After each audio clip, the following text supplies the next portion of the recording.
Hello and welcome to Newsclick. India's Law Commission has recently released a report recommending that the country should move towards abolishing death penalty. To discuss the issue, we have with us Anup Surendranath, who teaches constitutional law at National Law University in Delhi and is also the director of Center on the Death Penalty. Hello Anup. The Law Commission has recommended that the death penalty should be eventually abolished, but not in the cases of terror. And it has said this should be done in order to safeguard the national security. So, what do you think why this issue of terror has been left out specifically, and where is this Law Commission report heading towards? I think the Law Commission is quite clear that there must be abolition of death penalty in all cases, and I think they're very clear about that. But the exception to terrorism is suggested as a first step. They're saying in the first step, we must abolish the death penalty for all other offences except terror.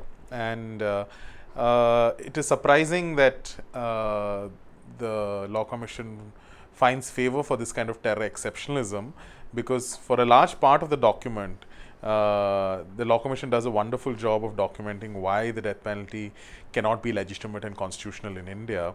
But I think as you rightly said, the reasoning for why they find this terror exceptionalism is quite weak, and they have said that lawmakers, there's a lot of disagreement amongst lawmakers on this, and it concerns issues of national security, that the lawmakers disagree on the basis of national security, and therefore they are suggesting only as a first step that we abolish it for all offences except terror. But they are very clear that in principle it must be abolished for.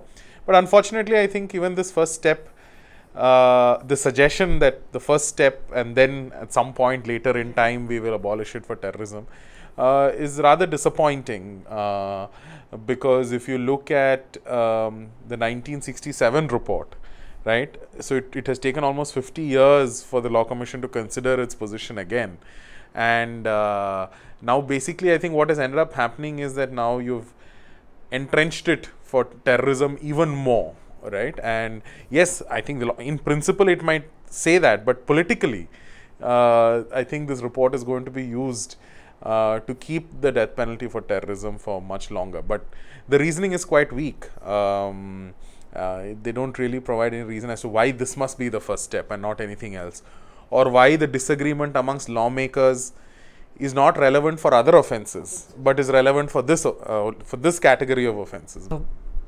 There is a specific term which we use. Repressive laws are usually used for the society where there is a mechanical solidarity which exists. I mean, where there is the society which is old in nature and is bounded by customs. As far as we are moving towards a modernized society, do you think repressive law is still a medium for deterrence? Does it help? Does it act as a deterrence for people in for the cases? We've interviewed all of India's death row prisoners over 2 years, and whatever views I have are based on what I've seen and heard from prisoners themselves and their families and their lawyers. And very often I think we don't think of the so many of India's death row prisoners who are not the Yaqub Memons or the Kasabs or the Afzal Gurus. Or yes, certainly those cases have their own significance, and in even debating the death penalty in those cases is extremely important. But what happens is we rarely debate the very much larger category of death row prisoners who are not in the national media attention, or nobody's discussing their cases, and it's in those cases that you really, if you want to really understand how the death penalty works in this country, and the sort of atrocious manner in which prosecutions are conducted and convictions are gotten, that's where the real dangerous truth lies. And I think after speaking to so many death row prisoners across the country, and this, I think there's such a great logical fallacy in this deterrence argument, when even amongst people who have committed these crimes, and there are it's not like these are people sitting there and calculating at the moment of committing that offense, oh, am I going to get caught? Am I going to get the death penalty? These are people who don't even know whether the offense they're about to commit has the death penalty or it does not have the death penalty. They are not calculating the risks and chances that they will get caught or prosecuted or whatever.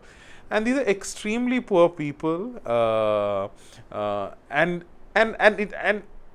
with very little access to legal recourse, and I think we need to worry about those things, and the deterrence question can never really be answered, and I don't think it can never really be answered one way or the other, and I think there are very, very serious systemic issues that need to be looked into. Yeah. Anup, you raised a very important point of process of sentencing. Can you throw some light on that? I mean, doing your research, what did you find any specific thing which was not favorable in case of, like you have also raised another point of the class structure of these people.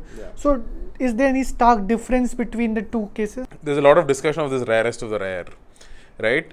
And there's a lot of writing on how the Supreme Court itself has not applied it consistently. The Supreme Court itself has recognized that it has got it wrong in some cases. Now, if you think that is bad, you really have to see how that standard is applied in the trial courts, in the district courts. You cannot believe what they do with that standard.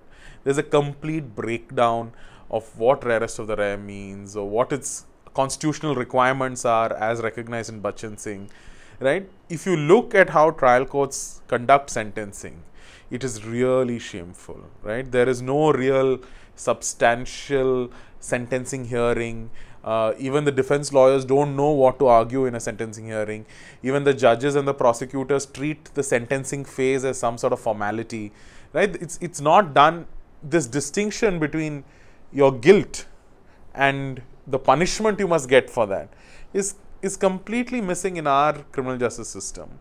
It is as though, the moment you are convicted of the crime, nobody is interested in a very serious, robust sentencing practice, right? As so many other jurisdictions, any sensible and humane criminal justice system must pay attention to sentencing. Unfortunately, we do not do that. And unfortunately, we do not even do that for the harshest punishment in our system. And so there's hardly any sentencing worth its name. You know, there's no rigor, there's no application of mind when it comes to sentencing. It is all only about how horrific is the crime. Anup, the Law Commission report also says that the rarest of the rare case cannot sustain. So what is the significance of this term called rarest of the rare case, and what is the significance of Law Commission saying that it cannot sustain? So while upholding the constitutionality of the death penalty in India, the Supreme Court had said that it is applicable in the rarest of rare cases. Now, what is this meaning of rarest of rare cases? Everybody seems to have this very commonsensical understanding that it is really kept for the most heinous crime. It is not that, right? It is said that in the most rarest of rare instances should the death penalty be given, and there are many criteria that are laid out in that judgment. And it is not just the crime, it also would look at the circumstances of the criminal, whether the criminal is capable of being reformed, right? Can the state prove that, right, that this person is incapable of being reformed? Is any other option unquestionably foreclosed, right?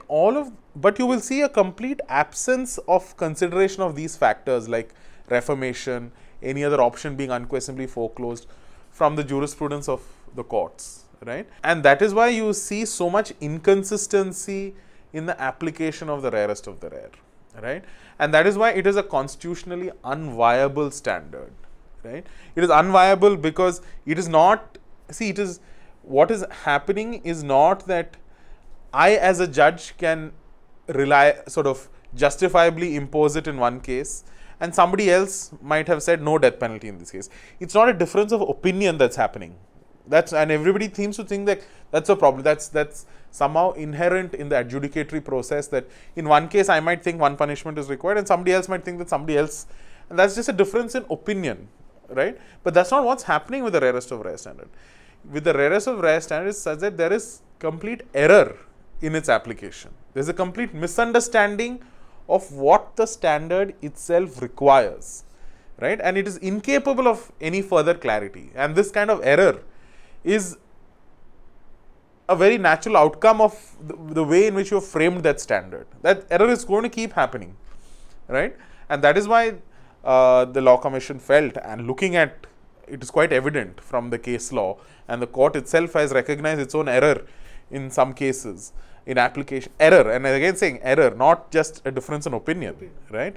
And then, you know, even one getting it wrong even in one case is bad enough for a legal system when it concerns the death penalty. And very often when you're discussing the death penalty, people say, oh, we are not executing so many people. We've executed 4 people in 15 years, right? But we very often forget that the problem with the death penalty is not just the fact of hanging, right? It is the experience of living on death row, right?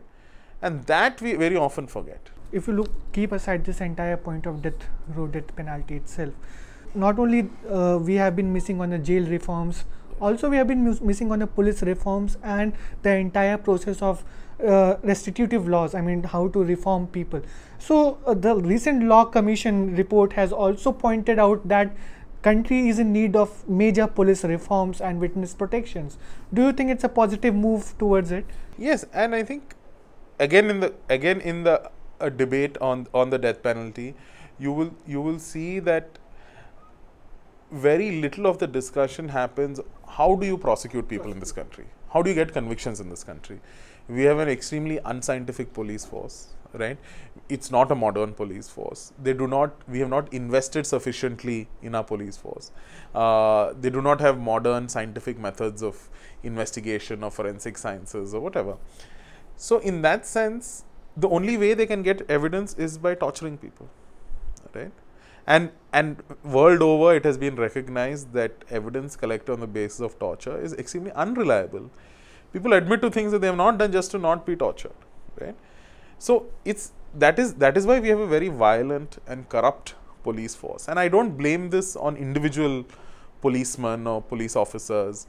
They are functioning in a system where, you know, this is what the system is sending this message to them, right? And in that context, it's very important that we look at the quality of the evidence and the quality of the convictions. And you can't be relying on such a criminal justice system to get convictions in death penalty cases, right? You know, the kind of custodial torture that happens, and how they make them sign statements, and how recovery happens on the basis of those statements gotten out through torture. There has been various media coverages on it, news on it, that most of the people in this country who are in prison belong either to the minorities or are Dalits or Adivasis. What do you think, that is the legal system in India biased towards a specific community? And the second part of it will be the recent comments made by various judges in the country, people quoting from Manu Smriti and Gita. Do you think is the country moving toward moving positively as far as the judicial system is concerned? I, for one, think that, I mean, I don't think any of us would be in a position to know. I hope that judges at the level at which they operate are sufficiently trained to keep these things out of the courtroom, right? And while they're deciding these cases, one sincerely hopes, and the entire edifice of our constitutional democracy is based on the fact that these things are not brought into the courtroom, right? Whether it happens like that or it does not happen like that, I have no way to say, right? But certainly what we can observe is who are getting trapped in the criminal justice system, right? If you look at the number of under trials in central India, right, and the number of years that they kept in prison as under trials, and the low rates of conviction, right, all that is very problematic information, very problematic data that's coming through, right? Even when you ask me, is there discrimination in our legal system, my own position is that there is no way for us to establish that there is a direct discrimination. There's no way for me to say that if a judge knows that it is a Dalit before him or her, that the judge exercises a direct discrimination. But I think the way the legal system discriminates is in its structures, right?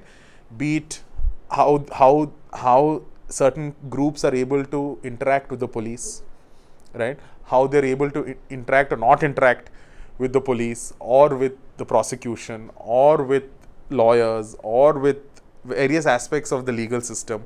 Can they bring expert evidence? What kind of expert evidence can they bring? all those are very serious structural disadvantages that certain communities and groups have.